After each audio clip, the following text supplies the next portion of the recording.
So yun mga sangkay, bali meron sa atin nag-send ng isang video na nasabugan siya ng oven dahil sa ka-shifting niya or kapalitan niya. Hindi ko alam kung panggabi ba siya o pang-araw, basta kapalitan niyang tagaluto. Iniwan daw ng kapalitan niya na bukas yung oven niya. Bukas ba? Kumbaga lumalabas yung gas ng walang apoy. So bali maiipon yun. Kahit gaano kahina nun mga sangkay, once na lumalabas yung gas niya, is naiipon po dito yan sa loob. Dahil kulog yan. At kapag lumikha ka ng apoy, or magsindi ka ng kahit na na gagawa ng apoy, ay masasabugan ka po talaga. So panoorin nyo nasa video mga sangkay. Tingnan nyo yung nasa video.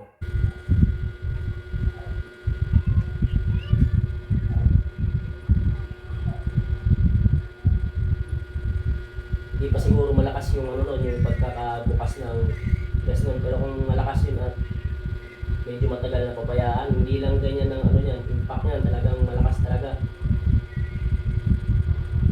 So bali lagi kong paalala sa mga sangkay na sa tuwing kayo ay magsisindi ng ating oven, lalong-lalo na kung hindi lang ikaw mag-isa yung gumagamit ng oven, ay ugaliin niyo po i-double check na kailangan nakasarado yung ating tangke ng gas. Itong ating oven, dapat nakasarado yan bago kayo gumawa ng apoy, magsindi ng posporo or lighter man, yung lumilikha ng apoy. Bago kayo maglikha ng apoy, kailangan po check nyo po muna kung nakasarado yung ating tangke, ating oven, bago kayo magsindi ng posporo, lighter, or kung ano man na makakagawa kayo ng apoy. Dahil once na may singaw yan, may gas na nakalabas dyan at walang apoy, at marami yung naipon, at magsindi kayo ng posporo or lighter, ay sasabugan po kayo talaga niyan. Madali lang naman mag-check yan mga sangkay kung sarado. Saglit lang bago kayo magsindi, di ba? So ayun mga sangkay, kung sakaling kayo magsisindi ng oven, lalo-lalo na ganyan meron kayong kapalitan or may mga bata sa inyong mga bahay na makukulit na kung ano-anong pinipihit, di ba?